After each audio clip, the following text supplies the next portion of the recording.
요즘 전 세계인들에게 가장 보편적으로 사용되고 있는 기기가 있다면 무엇이라고 생각합니까? 스마트폰이죠. 약 25억 명의 사람들이 사용하고 있다고 합니다. 그러다 보니까 교회에서도 스마트폰을 이용한 목회의 비중이 점점 커지고 있습니다. 그저 문자 보내는 정도를 넘어서 가지고 성경 찬송을 아예 스마트폰에 집어넣어 가지고 책으로 들고 다니기보다는 스마트폰으로 이렇게 성경 찬송을 찾고 예배를 인도하는 경우도 있습니다. 또 성도에 대한 교적 정보도 스마트폰에 앱을 깔아 가지고 그 즉시에서 바로 성도들 교적 정보를 찾아보고 또 연락을 주고받는 일들도 있습니다. 최근에 공동체 조직이 개편되었습니다. 그래서 이제 연락을 서로 주고받고 새롭게 이제 만나야 되는데, 보니까 우리 부교육자들이 카톡이다 밴드다 해가지고 이렇게 모집을 하면은 한꺼번에 100명, 200명이 들어와 가지고 순식간에 네트워크가 연결돼요. 그래서 서로 연결하고 광고사항을 전달하고 이러는 모습들을 보게 됩니다. 물론 교육자들도 카톡을 가지고 서로 주고받으면서 목회적인 의견과 또 협조사항들을 나누고도 합니다. 자, 그런데 재미있는 현상은 이런 카톡이나 밴드 같은 것들을 활용해서 들어오십시오 하면은 아예 깜깜무소식인 분들이 있습니다. 그분들은 어떤 분들이냐면 연세가 좀 드신 분들, 스마트폰을 갖고 있어도 그 안에 내용을 잘 모르고 문자나 전화 받는 정도의 수준에 머무르는 분들은 밴드다 카톡이다 이걸 하지를 않는 거예요. 완전히 세대가 다른 것이죠. 아날로그 세대라고 할 수 있습니다. 디지털 세대가 아니라 완전히 아날로그 세대죠. 그런 다양한 분들이 모여서 교회 공동체를 이루고 있으니까 이 교회가 얼마나 다양합니까? 저의 경우에는 스마트폰을 쓰기는 쓰지만 디지털 세대도 아닌 것 같고, 그렇다고 해서 또 아날로그 세대도 아닌 것 같고 어중간합니다. 그래서 제 생각에는 저 같은 사람은 낀 세대가 아닌가 생각합니다. 아마 여러분도 낀 세대들이 있을 거예요. 한 교회 안에서도 이와 같은데 동시대를 살아가는 우리 국민들 얼마나 다양한지 몰라요. 우리 한국 사회, 미국의 사회학자 잉크하트가 이런 말을 했습니다. 전 세계에서 세대별 가치관의 격차가 가장 큰 나라가 바로 한국이다, 이렇게 이야기했습니다. 이토록 다양한 세대를 하나로 묶어주는 가치가 과연 무엇이 되어야 될 것 같습니까? 이토록 다양한 저마다 다 자기 나름대로의 가치를 갖고 있는데 그들을 하나로 묶어주는 공통의 가치는 과연 무엇이 되어야 될 것 같아요? 오늘 본문은 하나님을 뜨겁게 섬기며 놀라운 역사를 체험했던 세대 이후에 등장한 다음 세대들이 하나님을 잊어버리는 비극적인 역사의 이야기를 소개해주고 있습니다. 그런데 이런 비극이 오늘 본문에서만 있는 것이 아니라 교회 역사상 여러 나라와 여러 교회, 여러 가정들에서 반복되어 왔다는 것입니다. 실제로 있어 왔어요. 이런 비극적인 역사가 우리에게는 되풀이되지 않기를 바랍니다. 어느 고등학생이 성적이 좋지 못해가지고 부모님을 학교로 호출당했습니다. 이 담임 선생님이 역사를 전공하신 분인데 아버님하고 이제 얼굴을 맞대고 상담을 하는데 아버님이 뜬금없이 자기 아들에 대해서 물어요. 선생님, 우리 아들 성적이 어떻습니까? 얼마나 안 좋습니까? 이렇게 묻길래 아버님이 묻는 것에 대해서 선생님이 대답을 해주지는 않고 거꾸로 아버님에게 물어봅니다. 저 아버님은 학창시절에 성적이 어땠습니까? 하고 물어봅니다. 그러자 이 아버님이 하는 말이 저야 뭐 형편없었지요 하면서 머리를 걱적걱적거리면서 그렇게 고개를 숙이고 대답을 합니다. 그러니까 이 선생님이 빙그레 웃으면서 하는 말이 뭔지 아십니까? 역사는 되풀이되는 겁니다. 이제 오늘 본문의 이 슬픈 역사 속에서 이런 역사가 우리에게 되풀이되지 않기 위해서 우리 하나님 주시는 교훈에 대해서 한번 귀 기울여 볼 수 있기를 축원합니다. 자, 첫 번째 오늘 말씀이 주는 교훈은 체험 신앙이 참 중요하다는 것입니다. 때로는 온갖 지식을 안다고 해도 체험적인 확신이 없을 때는 힘이 없습니다. 영향력이 없어요. 7절을 보면 여호수아와 그 뒤에 생존한 장로들, 그 하나님의 놀라운 역사를 체험한 세대들이 그 간증과 영향력이 살아있는 동안은 백성들이 여호와 하나님을 경외했다 그럽니다. 여러분 7절을 여러분이 한번 읽어보실까요? 시작. 백성이 여호수아가 사는 날 동안과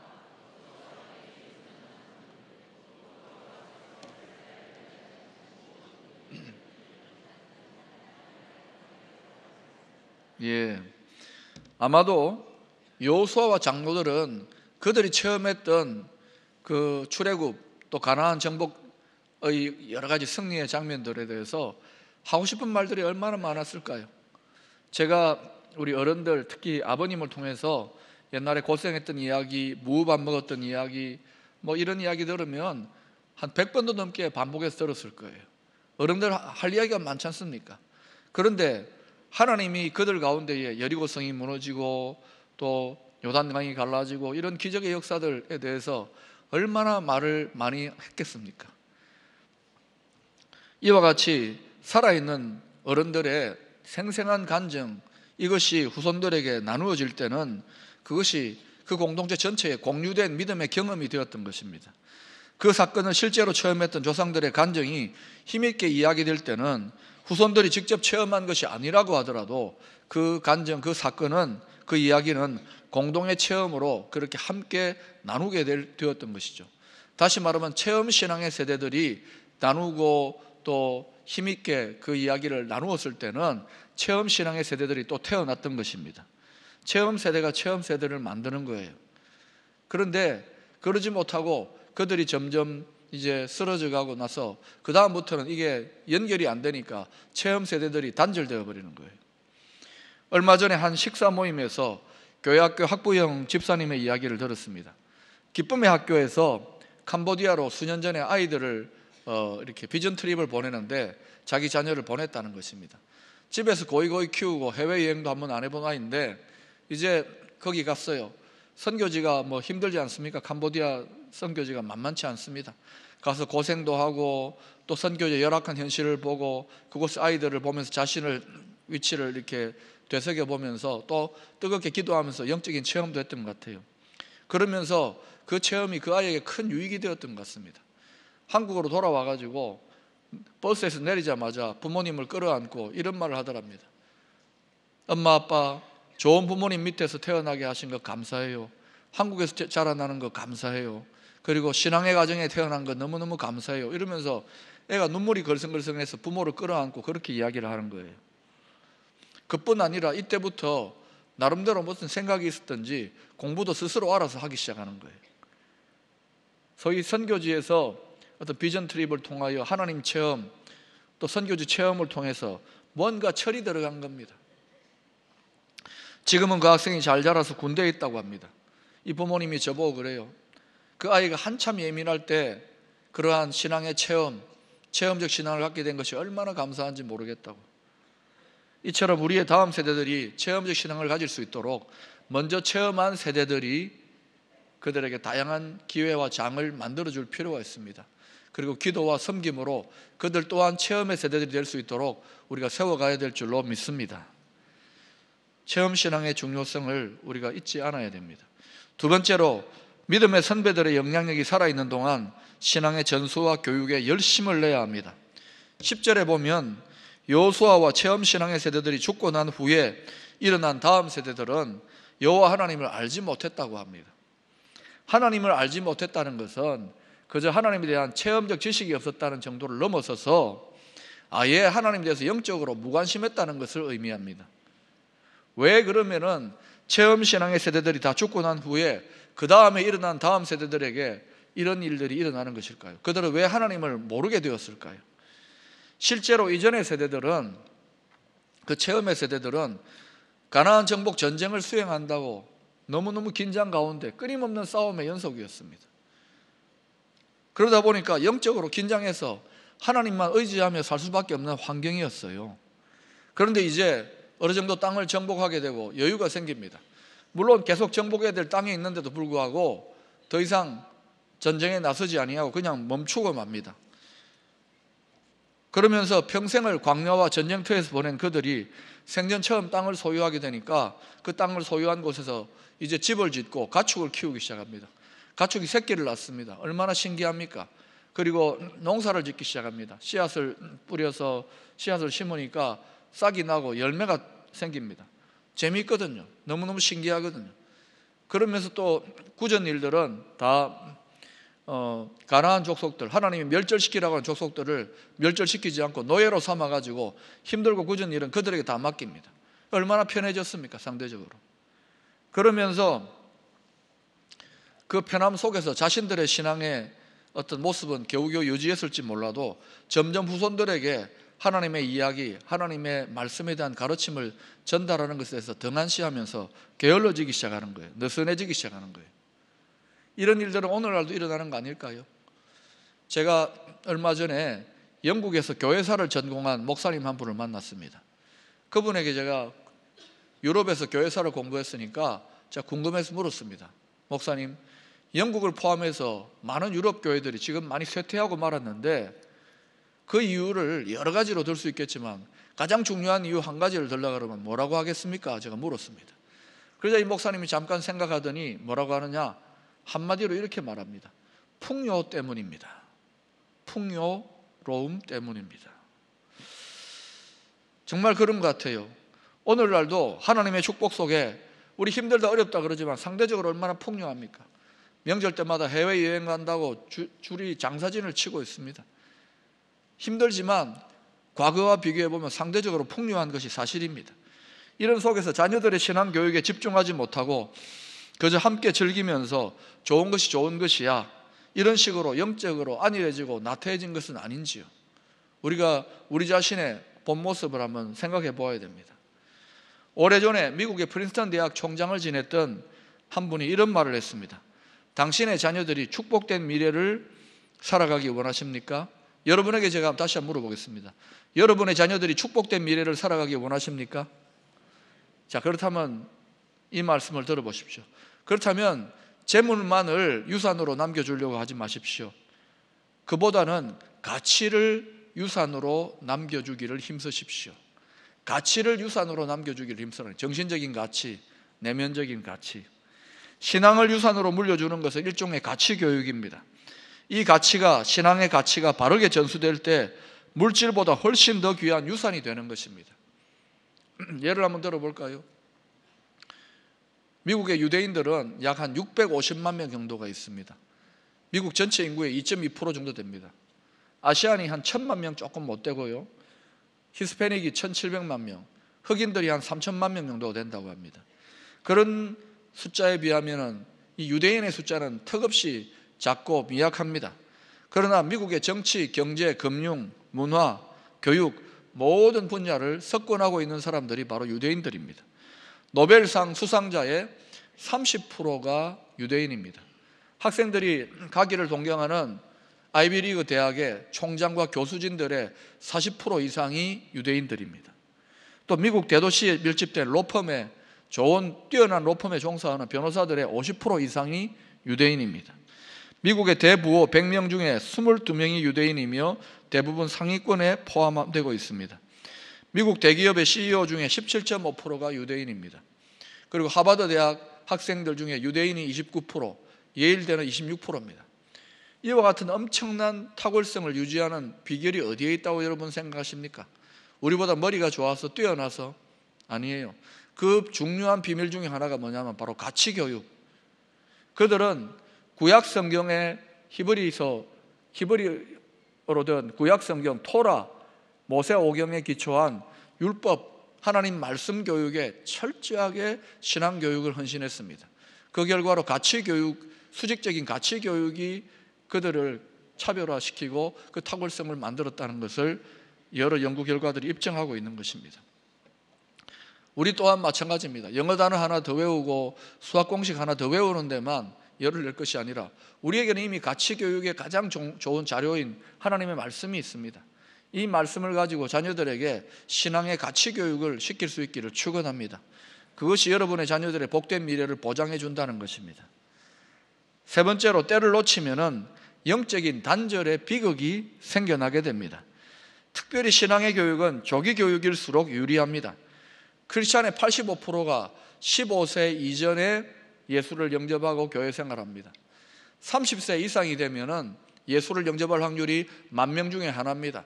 75세 이상 되면은 75만 명 중에 하나가 75세 이상 되어서 예수님을 영접한다고 합니다. 그러니 나이가 많이 들어서 예수님을 영접하는 것은 하나님의 특별한 은총이고 기적인 것입니다.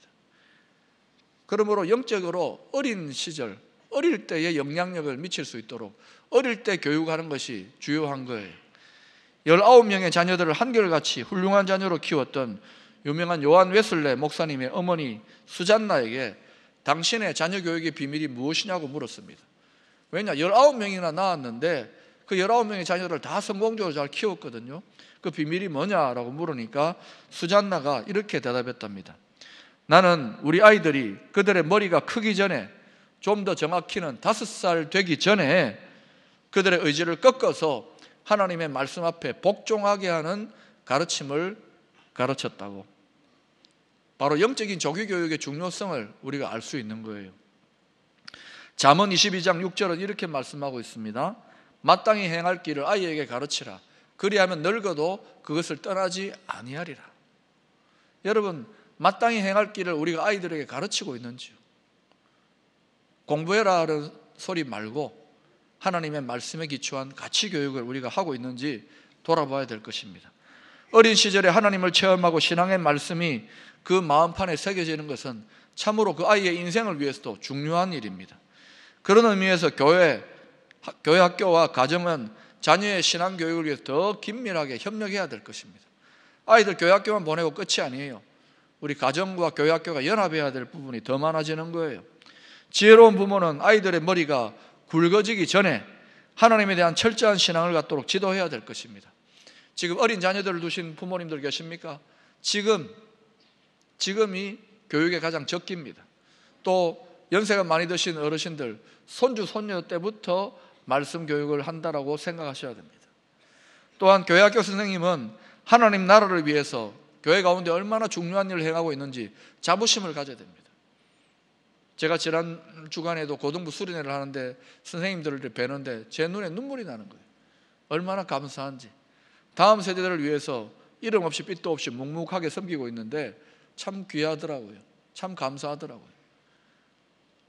여러분, 특별히 교회에 많은 부서 봉사가 있지만 교회학교 선생님들 보면 많이 격려해 주시고 또 그들에게 칭찬해 주시고 기도해 주시기를 바랍니다.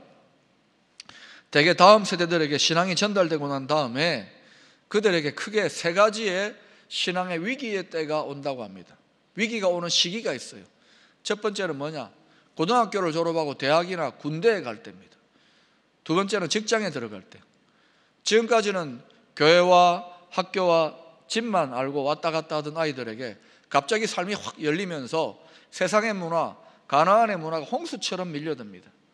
이런 때에 지혜로운 부모, 지혜로운 교사는요, 아이들의 신앙을 특별히 그때 더 붙잡아 줘야 됩니다.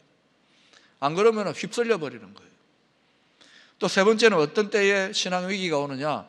바로 결혼하여 자녀를 낳고 기르기 시작할 때입니다. 결혼까지는 좋지요. 근데 아이가 태어납니다. 그러면은요, 배우자와 자식들에게 묶이게 되기 시작하지 않습니까? 그러면서 이전에 혼자 있을 때 경험해보지 못했던 여러 가지 크고 작은 어려움과 갈등들에 부딪히기 시작하는 거예요. 그러다 보니까 지치고 또 힘들고 그러면서 영적으로 신앙적으로 자꾸 후퇴하게 되는 겁니다. 이런 변화의 시기에 더욱 신앙의 점검에 세심한 신경을 써야 하는 것입니다. 자, 문제는 영적인 영향력을 미칠 이 결정적인 시기를 놓치게 되면 그것으로 끝나버리는 것이 아닙니다. 신앙의 세대가 단절될 뿐만 아니라 하나님의 축복에서 멀어지는 결과를 초래한다는 것입니다. 엘리 제사장의 2 아들의 예를 한번 보십시오. 그저 신앙의 세대가 단절된 것으로 끝나는 것이 아니라 그 신앙의 세대가 단절됨으로 말미암아 가족 전체에게 큰 재앙이 일어나고 말지 않습니까? 11절과 15절을 보면 이스라엘의 다음 세대들이 하나님을 알지 못하게 되자 그들은 그냥 살아가는 것이 아니라 하나님 앞에서 악을 행합니다. 우상 숭배를 함으로 하나님을 버리고 맙니다. 결국 하나님의 사랑의 진노로 전쟁과 재앙에 노출되는 심판적인 고통을 겪어야만 했던 것입니다. 하나님을 떠나면 편하게 그저 그런 대로 아무 일 없이 잘 살면 되지, 그게 아니라는 것입니다. 택한 자들입니다. 하나님은 하나님의 사랑하는 자녀, 택한 자녀들은 하나님께 멀어지면, 하나님을 떠나면 찾게 되어 있습니다. 그 징계죠. 그래서 돌이키게 하시는, 회개케 하신 하나님의 역사가 있는 거예요. 축복에서 멀어지는 정도만이 아니라 심판적인 징계가 있다는 사실을 아셔야 됩니다. 오늘 그런 비극이 이 본문에 이스라엘 백성들의 세대 가운데 있었던 것입니다. 이런 비극이 우리 후손들에게 일어나지 않기 위해서라도 우리는 더욱더 깨어서 우리의 다음 세대들과 자녀들에게 신앙의 가치관을 잘 유산을 물려줄 수 있기 위해 노력해야 될 것입니다. 신앙생활은 나 혼자만 잘 달리면 되는 개인 경기가 아닙니다. 일종의 릴레이 경기, 계주 경기입니다. 단체 경기라는 거예요. 우리는 자신에게 주어진 인생의 구간을 열심으로 신앙과 사명의 바톤을 가지고 달려가야 됩니다. 그러나 달릴 뿐만 아니라 달려가면서 끊임없이 이 바톤을 이어받을 다음 세대, 우리의 자녀들을 주목하면서 그들에게 이 신앙과 사명의 바톤을 정확하게 물려줄 수 있어야 되는 거예요. 이렇게 신앙의 바톤 터치가 잘 일어나는 가정과 교회가 시대적인 축복의 통로로서 계속해서 하나님께 쓰임받을 수 있다는 사실을 기억하시기를 바랍니다. 한 역사가가 이런 말을 했습니다. 우리가 역사에서 배우는 가장 큰 교훈이 있다면 그것은 사람들이 과거의 역사를 통하여 아무것도 배우지 않는다는 사실이다. 오늘 이 역사 이야기를 통해서 우리가 아무것도 배우지 않는다면 별 의미가 없는 이야기가 되고 마는 거예요. 뭔가 오늘 이 말씀 속에서 우리 가정을 향하여, 우리 자녀를 향하여 나에게 주신 하나님의 교훈이 무엇인지를 진지하게 되새겨보는 시간 될 수 있기를 바랍니다. 오늘 본문의 비극적인 역사 속에서 이런 교훈을 범하지 않기 위해서라도 하나님 주시는 교훈을 깊이 마음에 새겨 넣어야 되는 거예요. 요한 웨슬레는 죽기 전에 이렇게 유언을 했다고 합니다. 그 어머니에게 교육받은 요한 웨슬레는 또 자기의 자녀들에게 이렇게 유언을 남기고 있어요. 나는 너희에게 제일 좋은 것을 물려준다. 이 땅에 살아가는 동안 나의 제일 귀한 보화는 하나님이 나와 함께 하는 것이었다. 나는 너희들에게 나의 하나님을 물려주노라. 하나님이 영원토록 너희와 함께 할 것이다. 사랑하는 여러분, 저와 여러분도 이와 같은 심정으로 우리의 후손들에게 신앙의 바톤을 물려줄 수 있도록 최선을 다해야 할 것입니다. 특별히 교회학교 선생님들, 여러분은 이미 이 일에 헌신하고 있습니다. 자부심을 가지고 더 열정적으로 다음 세대들을 신앙적으로 이끌고 지도하는 일에 최선을 다할 수 있기를 축원합니다.